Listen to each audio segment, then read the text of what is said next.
YCP నేతలు 5 ఏళ్లు హింస రాజకీయాలు చేశారని నక్కా ఆనంద్ బాబు విమర్శించారు.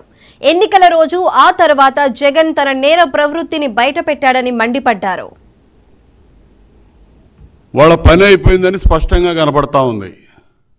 జగన్మోహన్ రెడ్డి ఒక రాజకీయ నాయకుడిగా అధికారం పోతే ప్రతిపక్ష నాయకుడిగా వ్యవహరించాలి. కానీ ఇతని మీద ఉన్నటువంటి కేసు విచారణలు మొదలైతే శాశ్వతంగా జైలుకు పోతాడు. ఈ నిస్పృహ నుంచి బయటికి రాలేకపోతా ఉన్నాడు, భయపడతా ఉన్నాడు. అతనికి ఉన్నటువంటి నేర ప్రవృత్తితో కింద స్థాయిలో వాళ్ళ యొక్క నాయకుల్ని కార్యకర్తలను కూడా 5 ఏళ్ళు అదేవిధంగా తయారు చేశాడు. గూండాలు పెట్టిరేగిపోతా ఉన్నారు.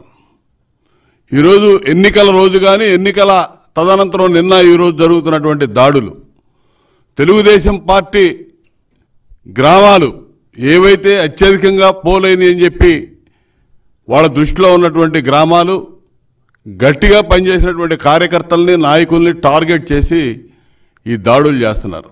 చేశాడో చూసాం. అదేవిధంగా కేతిరెడ్డి పెద్దారెడ్డి ఆధ్వర్యంలో అనంతపురంలో జరిగినటువంటి తాడిపత్రిలో జేసీ ప్రభాకర్ రెడ్డి గారి ఇంటి మీద జరిగినటువంటి దాడులు చూసాం.